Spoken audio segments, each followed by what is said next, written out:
નમસ્કાર મિત્રો, તમે સૌ જાણો છો એ રીતે છેલ્લા એક અઠવાડિયાથી કમોસમી વરસાદ એક આફત રૂપે વરસી રહ્યો છે, જેમાં ખાસ કરીને સૌરાષ્ટ્રને તો ગમરોઈ નાખ્યું છે અને 10 થી 12 ઇંચ સુધી વરસાદ પડ્યો છે.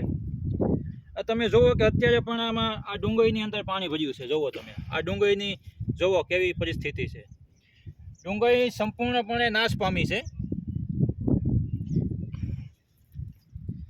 તો ગ્રામ સેવકનો કોન્ટેક્ટ કર્યો કે ભાઈ ડુંગળીમાં કોઈ પણ જાતની સહાય મળવા પાત્ર નથી.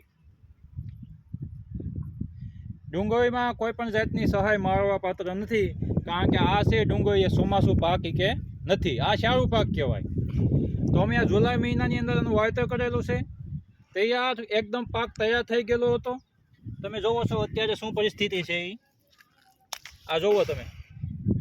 ડુંગળી હાવ બગડી ગઈ છે.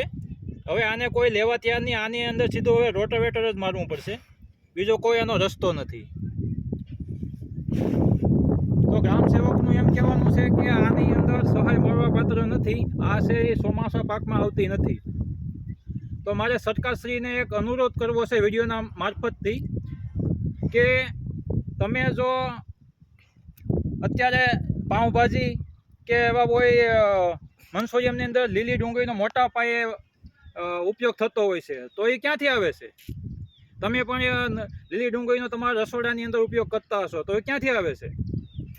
એટલે સરકારશ્રીને મારે કહેવું છે કે થોડુંક સંભાળી લો, થોડુંક અમે સંભાળી લઈ. આ કુદરતી આફત છે, આ તમારાથી કોઈ નથી થયું, પણ થોડોક તમે સહયોગ આપો. તમે રાજા કહેવાઓ, જો તમે ધારો તો ખેડૂતોને ઊભો કરી શકો. બાકી આ તમે જુઓ આ ખેતરની ડુંગળી પૂરી સાવ સફાયો થઈ ગયો છે. આમાં તમે જુઓ આ ડુંગળી પૂરી આમાં કંઈ હાથમાં આવે એમ નથી. આમાં 70,000 થી 80,000નો ખર્ચો આ 2-2.5 વીઘામાં થઈ ગયો છે. જુઓ તમે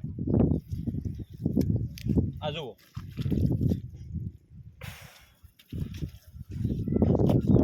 ને તોય હજી ગવર્મેન્ટ એમ કહે છે કે ભાઈ ગ્રામ સેવકનો કોન્ટેક્ટ કરો, અને ગ્રામ સેવકનો કોન્ટેક્ટ કરી તો કે ડુંગળીમાં તો સહાય મળવા પાત્ર નથી, કે કપાસ સોયાબીન હોય. તો મેં કીધું આ ચોમાસાની અંદર વાવેતર કરેલું છે, સંપૂર્ણપણે નાશ પામ્યું છે, તો આનું કંઈક કરો. તો કે એમાં કાંઈ નહીં થાય. તો સરકારશ્રીને સુધી વિડીયો પહોંચાડવાનું કામ હવે તમારું છે. તમે ગમે તેવી રીતે આ વિડીયોને આગળ મોકલજો એવી મારી વિનંતી છે. ગીર સોમનાથ જિલ્લો, ઉના તાલુકો ને કંસારી ગામ, અને જે લોકેશન ઉપર ઊભા છીએ એ જેસાભાઈ ભાણાભાઈ ટાંચકની વાડી છે. તો આગળ શેર કરજો. જો તમે અનાજ ખાતા હોય તો તમારા સુધી દર વર્ષે અનાજ પહોંચતું હોય નિયમિત રીતે, ડુંગળી પણ તમારા ઘર સુધી પહોંચતી હોય, તો આ વિડીયોને ગમે એટલો શેર કરજો. ધન્યવાદ.